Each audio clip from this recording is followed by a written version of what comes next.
जय बाबा स्वामी। जय आत्मेश्वर।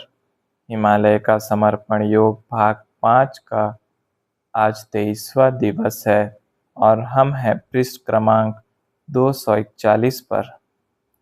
गुरुदेव कहते हैं, ऐसा माना जाता है भगवान के ही अलग रूप इस धरती पर आए हैं।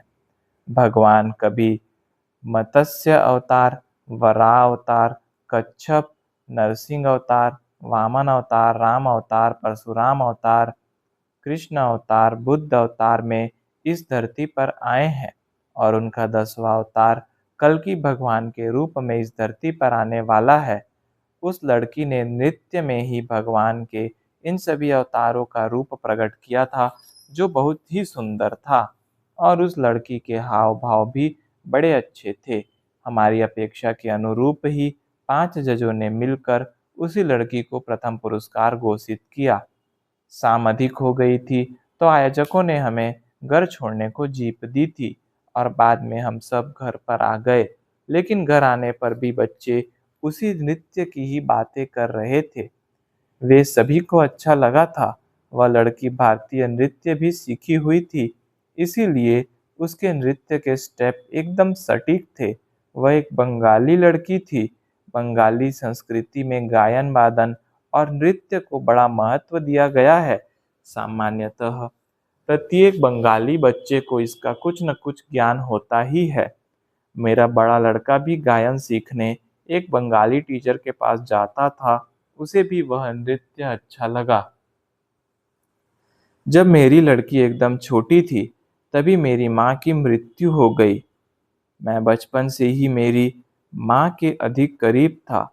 मेरे पिता से थोड़ा दूर ही था और यही कारण था कि तब मेरे लिए वह एक बड़ा आघात ही था। लेकिन पता नहीं तब से मुझे प्रत्येक स्त्री में मेरी माँ ही नजर आती थी। प्रत्येक स्त्री की तरफ देखता तो तुलना करता था, इस स्त्री का कौन सा अंग मेरी माँ जैसा लगता है। प्रत्येक स्त्री में मेरी माँ को ही खोजता था। ऐसा क्यों हुआ वह मालूम नहीं, लेकिन हुआ था जरूर। यह ठीक वैसा ही था कि अगर आपकी कोई प्रिय वस्तु खो जाए तो यहाँ तो वह नहीं है, मानकर आप प्रत्येक जगह उसे खोजते हैं। वैसा ही कुछ लग रहा था। यह आघात मुझे ही लगा था ऐसा नहीं। मैंने जीवन में कई बूढ़ों को भी अपनी माँ को याद कर आंसू बहाते हुए देखा है। ऐसा लगता है कि प्रत्येक का अपनी माँ के साथ नाल का संबंध होता है। इसलिए मनुष्य का जीवन जैसे जैसे समाप्ति की ओर होता है, वैसे वैसा है उसका प्रथम सिरा उसके करीब होने लगता है। मनुष्य की प्रथम अवस्था 9 माह माँ के गर्भ में गुजरी होती है और इसीलिए वृद्धावस्था में भी माँ ही याद आती है। पता नहीं क्यों उस दिन मुझे भी मेरी माँ की याद आ रही थी। जिस दिन फोन से पता चला कि मेरी माँ का स्वर्गवास हुआ, तो उस दिन सभी परिचित साधक प्रयत्न कर रहे थे कि मैं माँ के अंतिम संस्कार में पहुंचूं। कोई हेलीकॉप्टर से गुवाहाटी पहुंचने की बात कर रहा था तो कोई कुछ। मैंने शांत रहते हुए कहा, मुझे मालूम है कि मैं इतना दूर हूँ कि मैं किसी भी तरीके से शाम तक वहाँ नहीं पहुँच सकता। मेरे पिताजी वहाँ पर है, मुझे वहाँ जाने की आवश्यकता नहीं है। मुझे आवश्यकता है एकांत की। अभी 3 दिनों तक मुझे एकांत में ही रहने दो, क्योंकि मुझे मालूम था कि आत्मा भले ही शरीर त्याग दे, वह 3 दिनों तक धरती पर ही रहती है। इसीलिए मैं 3 दिनों तक ध्यान में ही, एकांत में ही रहा और अपनी माँ की आत्मा के साथ संबंध स्थापित करने का प्रयास करता रहा। मुझे तीसरे दिन सफलता मिली। मेरी माँ की आत्मा अपनी छोटी लड़की में ही अटकी पड़ी थी। उसे देह त्याग के बाद भी अपनी छोटी लड़की की ही चिंता थी। वह बोली, तुम सभी की शादी हो गई है, वह अभी तक कुंवारी है। मेरे जाने के बाद उसका ख्याल कौन रखेगा? मुझे उसी की चिंता है। यह और भी खतरनाक स्थिति बनती नजर आ रही थी। अगर माँ की आत्मा मेरी छोटी बहन में आकर अटक गई तो बहन की भी शारीरिक और मानसिक स्थिति खराब हो जाएगी और माँ की आत्मा को भी मोक्ष नहीं मिलेगा। इस तरह यह तो दोनों ओर से ही नुकसान होता दिख रहा था। मैंने माँ से प्रार्थना की, तू उसकी चिंता मत कर। प्रत्येक आत्मा आती है तो वह अपने साथ अपने पाप और पुण्य का हिसाब भी लाती है और इस धरती पर अपने भोग भोगती है और जाती है। कोई भी किसी को भी मदद नहीं कर सकता है और न कोई किसी का नुकसान कर सकता है। कर्म के नष्ट होने के सब निमित्त मात्र होते हैं। कर्म का एक चक्र है, वह प्रत्येक मनुष्य को अपने जीवन में पूर्ण करना ही होता है। उससे कोई आज तक न बचा है और न बचेगा। हम जिन्हें भगवान समझते हैं, तू जिस राम नाम का जाप करती थी, वे राम भगवान भी इस कर्म के भोग से बच नहीं पाए। उन्हें भी अपने जीवन में वनवास भोगना ही पड़ा था। सब जन्म के पहले से ही पूर्व निश्चित होता है। जो बड़े बड़े अपराधी कई हत्याएं करते हैं, वे संवेदना विहीन होते हैं। जन्म से ही उनका मस्तिष्क संवेदनशील नहीं होता है, यानी यह बालक अपराधी बनेगा ही, यह जन्म से निश्चित होता है और बड़ा होने पर वह अपराधी बनता है, कई हत्याएं करता है। हत्या करते समय उसे आत्मग्लानि की कोई संवेदना नहीं होती है, इसीलिए वह पूर्ण एकाग्रता से हत्या कर पाता है। हाँ, यही अपराधी अगर सद्गुरु की संगत में आ जाए तो उसकी अपराधी बनने की संभावना कम हो जाती है। यानी प्रत्येक आत्मा को अपना संपूर्ण चक्र पार करके भोग भोगना ही होते हैं।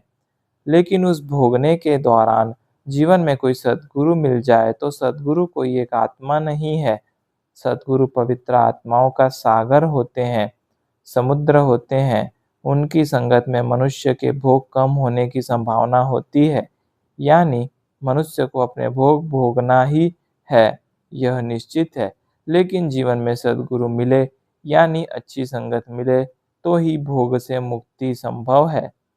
मेरी छोटी बहन एक अलग आत्मा है और तू स्वयं एक अलग आत्मा है। वह इस जन्म में तेरी नहीं, तेरे शरीर की लड़की थी। अब शरीर ही नहीं रहा, अब तो तू शुद्ध आत्मा के स्वरूप में है। तो तू याद कर उन दिनों को जब तू तेरी माँ की कोख में थी और जन्म लेने के लिए प्रयत्नशील थी। तब तूने क्या सोचकर जन्म लिया था? यही कि उस जन्म में मोक्ष की प्राप्ति अवश्य करेगी, क्योंकि पिछले जन्म में तुम मोक्ष प्राप्ति की इच्छा कर रही थी, लेकिन वह नहीं मिला था। आज याद कर तू तेरे पूर्व जन्म को। पूर्व जन्म में तू एक धनी व्यापारी थी।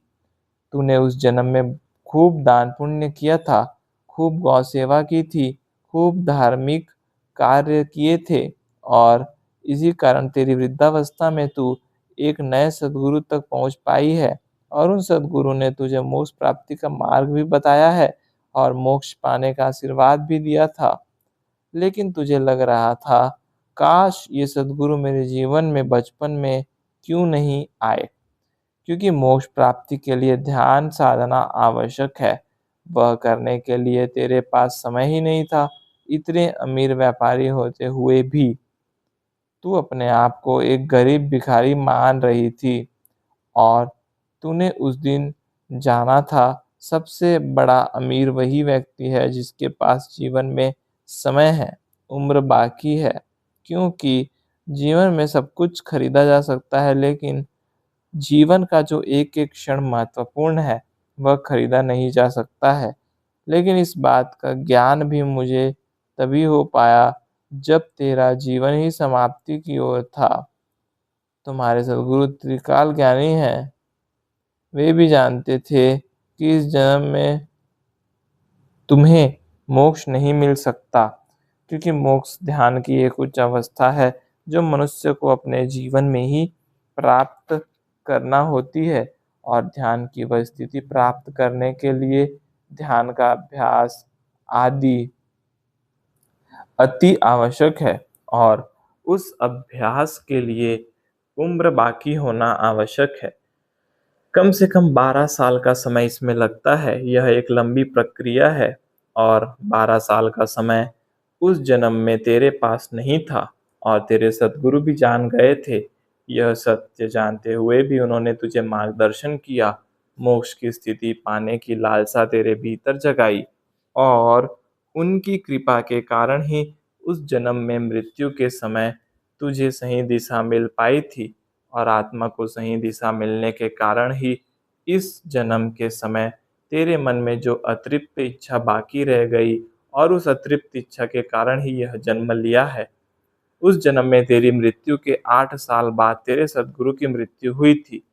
तूने वह शरीर छोड़ दिया, लेकिन तेरे आत्मा पर सद्गुरु का चित्त था। उन्होंने सदैव तुझे एक ही दिशा में रखा और एक ही सही समय, सही स्थान पर जन्म लेने के लिए तुझे प्रेरित किया। उन्हीं सद्गुरु के मार्गदर्शन में तेरा यह जन्म हुआ, और केवल मोक्ष प्राप्ति करना ही तेरे इस जीवन का उद्देश्य था। ये सब बातें मुझे इसीलिए मालूम है क्योंकि वह सद्गुरु मैं स्वयं ही हूँ। तू मेरी आत्मा को देख, तो तुझे उनके दर्शन हो जाएंगे, और उस दर्शन से तुझे सब कुछ स्पष्ट स्पष्ट नजर आने लगेगा। सद्गुरु कभी भी केवल आशीर्वाद देकर मुक्त नहीं होते। आशीर्वाद संपूर्णतः फलीभूत करते हैं, और जब तक उनका आशीर्वाद फलीभूत नहीं होता, वे सतत उस आत्मा का ध्यान रखते हैं। मैंने ही तेरी की गई सेवा से प्रसन्न होकर मोक्ष प्राप्ति का आशीर्वाद दिया था। अब उस दिए गए आशीर्वाद को पूर्ण करना भी मेरा कर्तव्य है, और मैं वही कर रहा हूँ। मेरा कार्य उस जन्म में भी वही था, इस जन्म में भी वही है, लेकिन अब यह मेरा आखिरी जन्म है। यह जन्म तो समुद्र जैसा है, जिसमें सभी जन्मों के शिष्य के रूप आकर मिल जाएंगे। जैसे नदी समुद्र में मिलती है। तू जन्म लेने के बाद अपने जीवन का उद्देश्य भूल गई, लेकिन मैं नहीं भूला। मेरी माँ एकदम शांत हो गई, और उसने मुझ में अपने सद्गुरु के दर्शन किए, और जैसे ही उसने अपने सद्गुरु के दर्शन किए, सारा जन्म ही उसे नजर आ गया, और जीवन में सभी सुख मिलकर भी वह मोक्ष की स्थिति पाने के लिए तड़पी थी, वह जाना। उसने जाना था सब कुछ खरीदा जा सकता है, मोक्ष की स्थिति नहीं, क्योंकि वह प्रत्येक को स्वयं प्राप्त करनी होती है, साधनारत रहकर। और साधना के लिए उसके पास समय नहीं रह गया था। और माँ ने हाथ जोड़कर मुझे नमस्कार किया और क्षमा मांगी। मैं मेरे ही जन्म के उद्देश्य से भटक गई थी। आपने मुझे सतत मार्गदर्शन किया। मैंने कहा, अब कुछ नहीं, तू मेरे पूर्व जन्म के रूप को ही ध्यान में ले, क्योंकि इस जन्म में मैं तेरा पुत्र हूँ। यह शरीर का रिश्ता भी आड़े नहीं आए, इसीलिए तू उसी सद्गुरु के रूप को ध्यान में रख। और अब मैं तेरे साथ कुछ दूर तक आऊंगा, लेकिन तेरे सद्गुरु ही तेरा हाथ पकड़कर चल रहे हैं, यह समझ। और रही बात इस जन्म की, तेरी छोटी लड़की की, तो वह मेरी भी छोटी बहन है। मैं उसका ख्याल रखूंगा, तू उसकी चिंता मत कर। अब तू मेरे साथ हो जा। मैं ऊपर की ओर प्रयाण कर रहा हूँ। ऐसा कहकर मैंने आकाश की ओर प्रयाण किया और गुरुलोक तक गया। उसे कहा, अब ये यात्रा ऐसी ही तू जारी रख, इससे ऊपर अभी मैं नहीं आ सकता हूँ। मैं तो कभी भी आ सकता हूँ, लेकिन तेरे जैसे जिन साधकों को मोक्ष प्राप्ति का आशीर्वाद दिया है, उन्हें साथ लिए बिना मेरी आगे की यात्रा नहीं कर सकता। यह कहकर मैंने मेरी माँ की आत्मा से विदाई ली। मेरी माँ की आत्मा ऊपर की ओर चली गई। मृत्यु के बाद किसी भी लगाव के कारण आत्मा अटक जाती है, तो फिर उसे ऊपर का मार्ग नहीं दिखता। ऐसे समय उसे वह मार्ग बताने वाला कोई चाहिए होता है। कई बार आत्माएं फिर ऐसे माध्यम का सहारा लेती है जो उनके लिए शुद्ध चित्त से निस्वार्थ भाव से प्रार्थना करे, तो उन्हें वह मार्ग नजर आ जाता है। एक बार नजर आ गया तो वे स्वयं ही चली जाती हैं। उनकी स्थिति एक रास्ता भटके हुए मनुष्य जैसी होती है। किसी रास्ता भटके मनुष्य को कोई मिल जाता है और रास्ता बता देता है, तो मनुष्य उस रास्ते पर चलकर आगे बढ़ ही जाता है। लेकिन सही समय पर, सही जगह पर सही रास्ता बताने वाला मिलना चाहिए। माँ की आत्मा को पहुंचाने के लिए मैं जितना ऊपर आया था, उतना ही वापसी का प्रवास मुझे करना था। मेरे शरीर से, बाल से भी बारीक एक चांदी जैसा तार मुझसे जुड़ा था। उसी तार के सहारे मेरा वापसी का प्रवास चल रहा था। मैं ऊपर गया तो बड़ी गति के साथ था और माँ को रास्ता बताने का उत्साह था, लेकिन वापसी करते समय मुझे समय लग रहा था।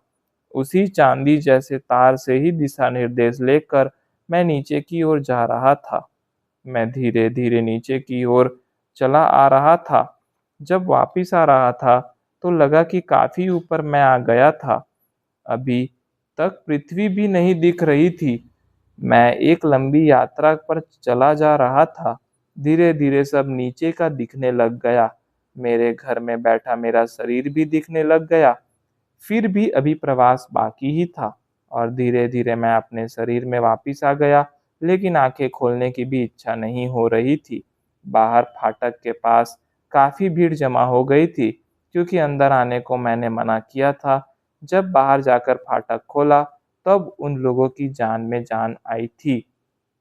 इस अनुभव से मैंने जाना, मनुष्य के मृत्यु के समय उसे सभी अपने वाले अपने पास ही हो ऐसा लगता है। लेकिन वास्तव में आज के भाग-दौड़ वाले जीवन में यह संभव नहीं है और बाद में पता चला वह छोटी बहन मेरी माँ की मृत्यु के समय माँ के पास नहीं थी। वह टीचर थी, वह अपने स्कूल में पढ़ाने को गई थी।